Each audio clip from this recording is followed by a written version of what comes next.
Welcome to COEXPACE Mental Health Summit. I am Vivian Toussieh, your host. At COEXPACE, we believe the mental health crisis is not only personal, but deeply collective, a sign that our societies have drifted away from balance, presence, and empathy. These questions invite reflection on how we can restore inner and social equilibrium through awareness, connection, and compassionate action. Edith Shiro, thank you so much for being here. I cannot be more thrilled to talk about trauma than with you. Welcome to CoExPace Mental Health Summit. Thank you, Vivian, so much. I'm very, very happy to be here with you and to support this amazing initiative that you guys have created. Thank you. We're talking about the invisible emergency that we have right now in this society. I would like to start talking a little bit about your work. You're a clinical psychologist and speaker. You're specialized in trauma and post traumatic growth with private practice in Miami. You co-founded the Trauma and Resilience and Growth Center and author of The Unexpected Gift of Trauma. I want to listen about the gift that we can get from trauma. Your work has been helping individuals heal, present, and generational trauma through consciousness. You also serve on the board of the World Happiness Foundation and contribute to global humanitarian effects. Thank you so much for being here, Edith. I would like to start asking you about how has your experience as a psychologist shaped your understanding of trauma? Thank you so much for that question. I have been really immersed in trauma from a personal, from a professional level for pretty much all my life. And I think that what got me into really going into psychology and even into looking at trauma more specifically has to do with especially the intergenerational trauma that I am a part of.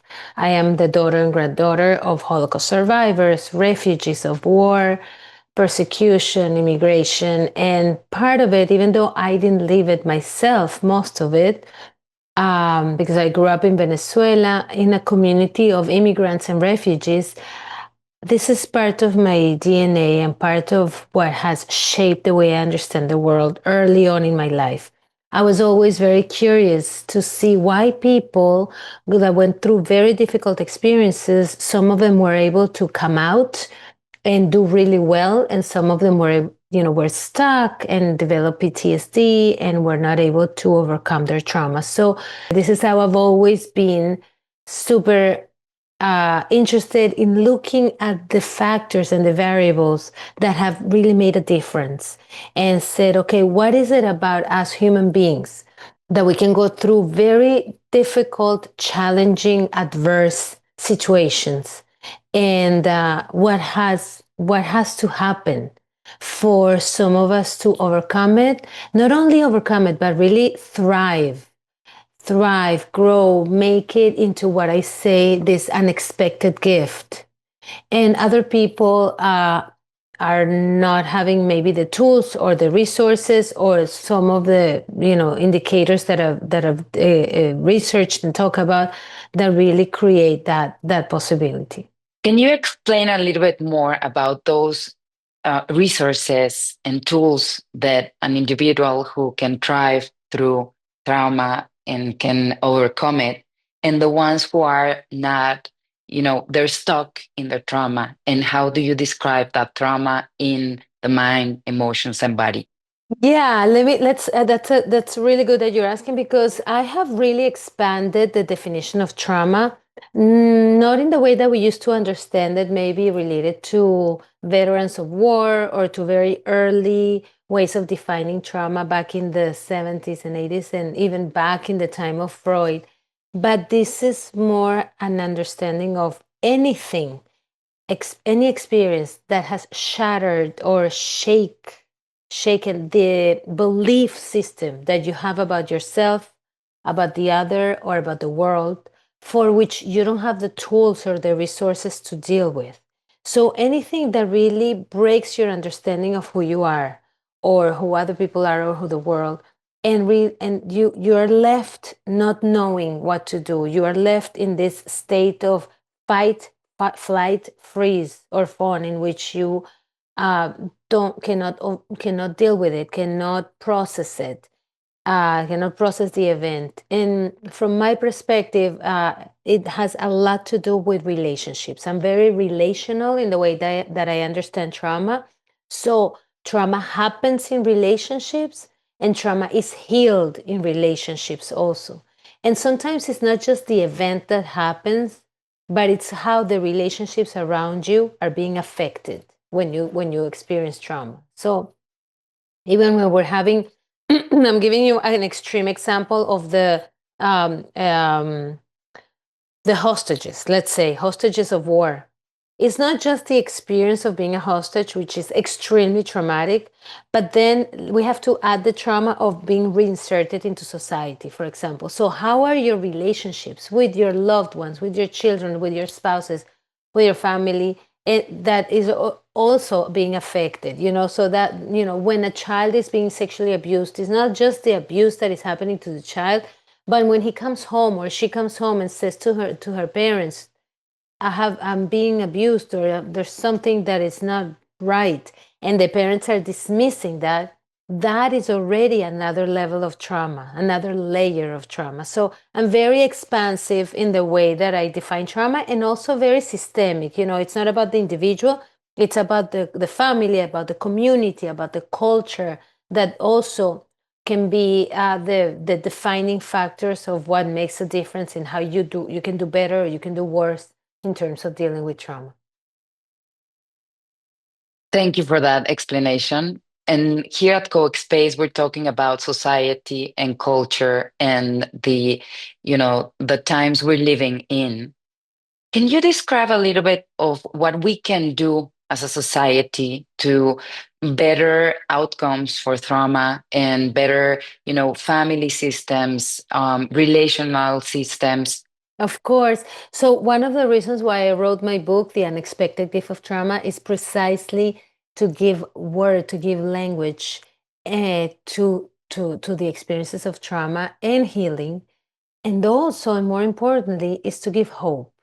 So, how do we deal with trauma? We have to know as professionals, but also in general, all of us, that trauma is not a life sentence. It's not something that, oh, well, this happened to me, that's it, I'm doomed, that there's nothing for me to do, there, I'm hopeless, but quite the opposite. To say trauma can be an opportunity for growth. It can be the moment in which you can revisit, renew, rebirth into so many possibilities that you didn't know you had.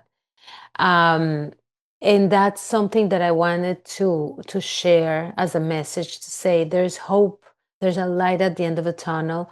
When we have the language about what trauma is and growth, I offer a 5-stage model that makes it easy for people to talk about where I'm at in the healing process. This is not a one day, solution. When we go through something difficult, it can be a big thing, a big T trauma, war and death and loss, but it can be a small T trauma. It can be, a breakup. It can be moving from one place to another. It can be being rejected by, your friends. It can be having a mother that is absent. These are all also traumas. Some of them are chronic. Some of them are just in a moment, at one time event. But to understand that there are stages, and that there's a process that you go through, and having the language and say, yes, I might be in my at the initial levels of healing from trauma, but I know that I'm going to reach a place in which I can grow from this. There's a place where I can have a deeper understanding of life, that relationships are more meaningful, that there's a purpose, in life, that we have a purpose. And this is usually what I experience with my patients, with the families, with the couples, with the communities that I work with. I work in big collective healings as well. And there's a purpose that comes with it. There's a mission that gets transformed from that pain into purpose, of bringing the wound into the medicine that is gonna, heal what's happening. And people all of a sudden get their priorities very straight. People really understand that their relationships are more meaningful. Even some people become much more spiritual in the way that they heal from the trauma, and they understand that they're one with the world, with the universe. So there's, they're part of something bigger than themselves. So all these things, all these gifts come from healing from trauma. Edith, can you describe a little bit of that process, 5 stage process, so that we can, in the overall understand what is it? Yeah, it's a map, right? It's a roadmap, it's a path, and I didn't invent this out of the blue. It's because I've for 30 years of seeing patients and working with communities and doing this work, I've seen this over and over and over. So I've put some names into these stages. The first stage is a really difficult one, because it's when the person is in the middle of this trauma, and people, we all use defenses and all, and ways of avoiding dealing with our feelings. So we're in a paralysis, numb. We're not really dissociated, disconnected from ourselves. So the first one requires us to somehow begin to connect, and it's called radical acceptance. And radical acceptance means that I'm going to be radically honest with myself and say, yes, I have an addiction, or yes, I have been sexually abused, or yes, the truth is I'm depressed, and this is why I'm fighting with everybody around me. So this requires a lot of courage and a lot of strength in the part of a person. And it usually happens when there's people are fed up and they're touch rock bottom, and they say, that's it, I'm done, I cannot do anything more. Let me just, give in and be surrender to what it is. And it's radical acceptance, radical honesty. Then we get into the second stage, in which people not only are in touch with themselves, but they say, I cannot do this by myself. I need to reach out. So it's safety and protection. Means that, because trauma is relational and because healing is relational, you don't do this alone. So you reach out either to a mentor, to a friend, to a parent, to a professional, a therapist, to your guru, to, you go into a retreat, whatever you want to do, but to really start expressing and exploring and talking about what's happening to you and putting it into words, and sharing it with somebody that is actually going to listen to you and going to validate you. And then you go into the third stage, and it's the stage of new narratives. And in new narratives, you begin to understand that the beliefs that you have about yourself and the other are not really working. Like, we're in COVID, let's say, and people were like, what? We have to be at home. We can't connect with others. We can't get out. The health system doesn't work. The governments don't know what to do. That's a breakdown of the belief, or when you're getting divorced and you say, I thought I was going to be married all my life. And all of a sudden, divorce exists. So it's like a breakdown of the beliefs. So in new narratives, you begin to build new ways of seeing the world. You begin to create new beliefs, new understandings, new paradigms, right? There's a paradigm shift. Like, oh, I thought the world was one way, but now I understand it's a different way. And you try out new things and open and expand your view of the world. And then you get into integration. That's the fourth stage.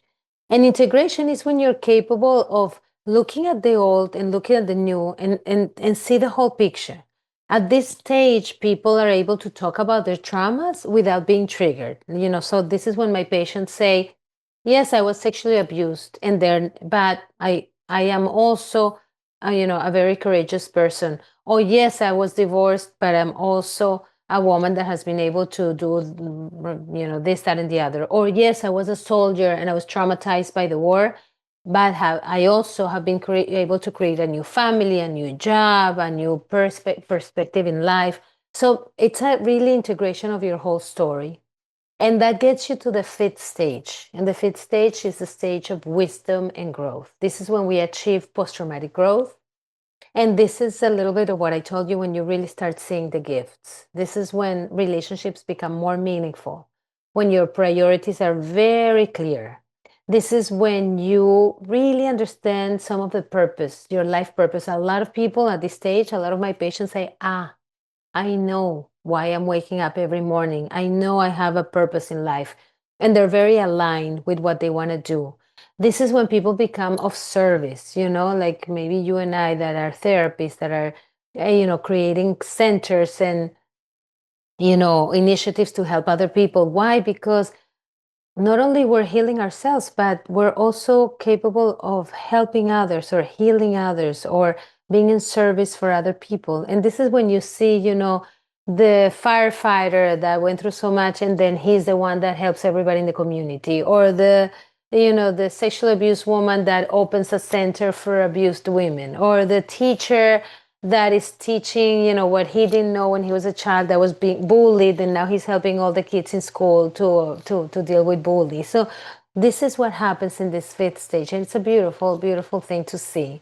I always get in tears whenever, like my patients and the people that I work with get into this stage. And that's what I told you, that people also become much more spiritual and not necessarily religious, but spiritual in the sense that they're much more connected to a whole. There's more of a sense of like having something bigger than themselves, connecting with nature, with the universe, with a higher being, and it's really a protective factor for future traumas. So all of this is happening, in this stage, and it might be that you go back to square one. This is not a linear process. It goes up and down and left and right, and we can be in one stage in one thing and in another stage in another thing in our lives. So it's a very, very flexible, model.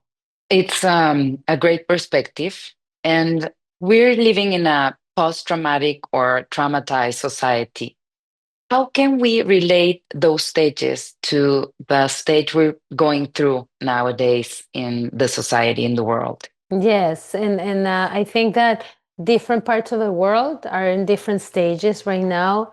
For example, in Israel or in the Middle East, let's say, we haven't even begun to heal. We're such in the middle of the trauma itself that any attempt to begin healing hasn't happened because the trauma has to stop first. Venezuela is another example that is in the middle of the trauma. So that collective trauma has not been able to begin to heal because we need to first allow for the adversity, for the hurt, for the damage to stop. Once that happens, let's say an example like in the United States, there's not an ongoing trauma, even though there's a lot of uncertainty, there's a lot of mistrust. People are not trusting one another. I think the recognition of that something is happening, that first stage of radical acceptance is extremely important.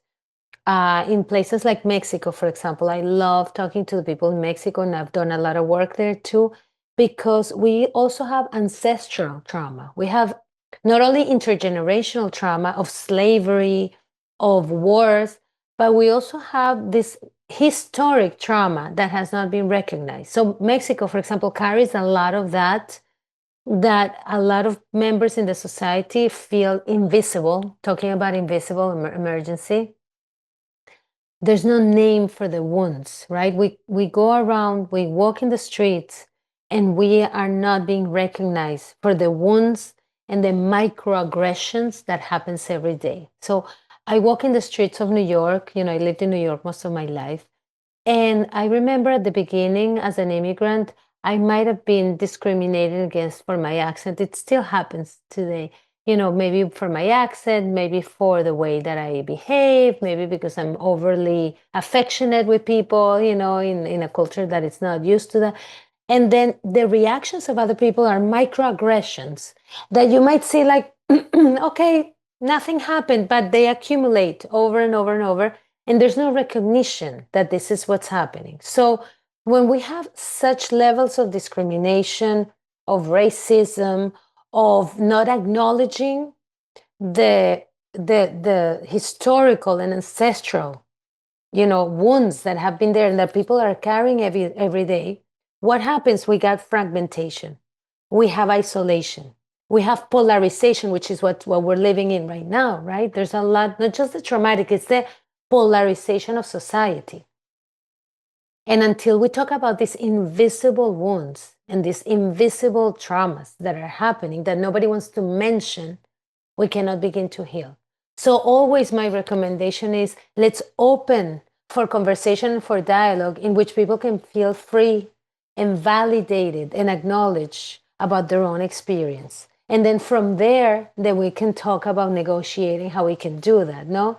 So that's why I value so much this kind of conversations, because I think is in these moments they're called islands of truth and protection. Like we get these little islands of truth that we can talk about things. And then if we can expand more and more in how to talk and how to validate and how to be more authentic in the way that we've experienced, society and culture, then we can heal. Yes, and bring people like you to expand this knowledge about what's happening and how can we heal from that wounds and trauma.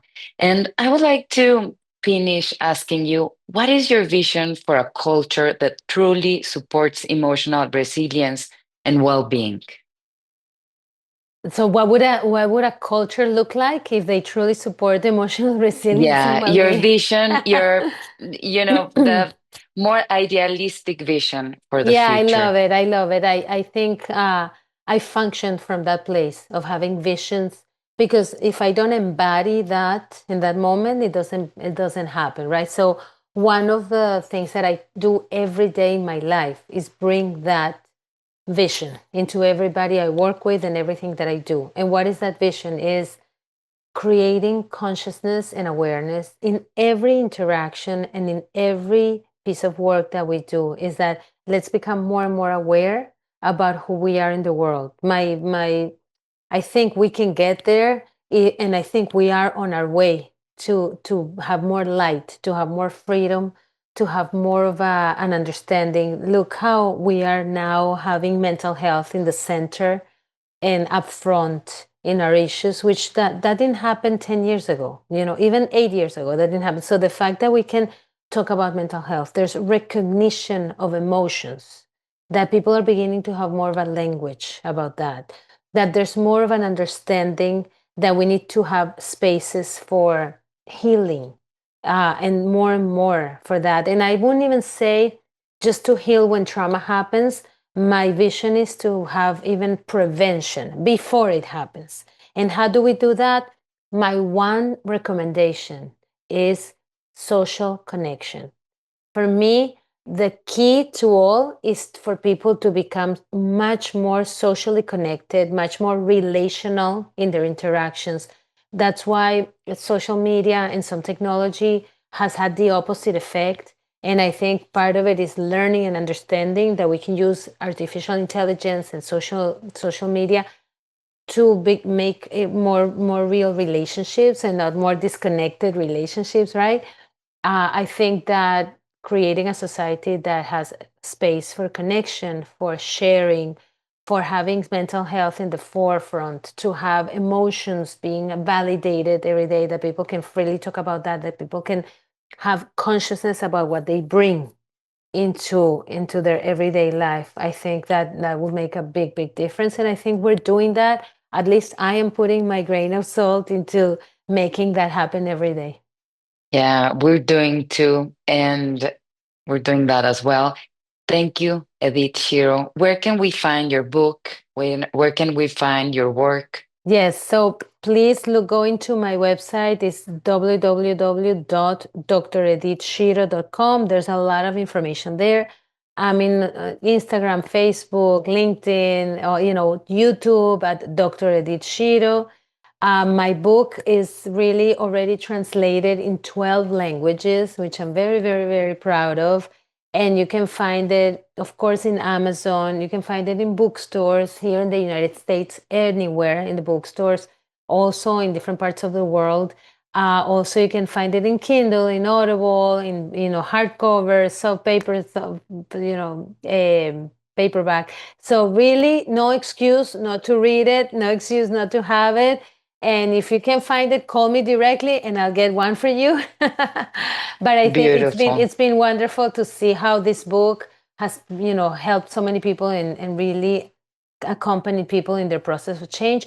Soon, in a couple months or maybe 1 or 2 months, there's going to be a workbook that is going to come with the unexpected gift of trauma, which helps you go through the stages with exercises, with examples, with meditations, with really specific journaling things that you can go as you travel in your healing journey. So I'm very excited about that. I can't wait for you guys to get it and for really to check it out and let me know what you think.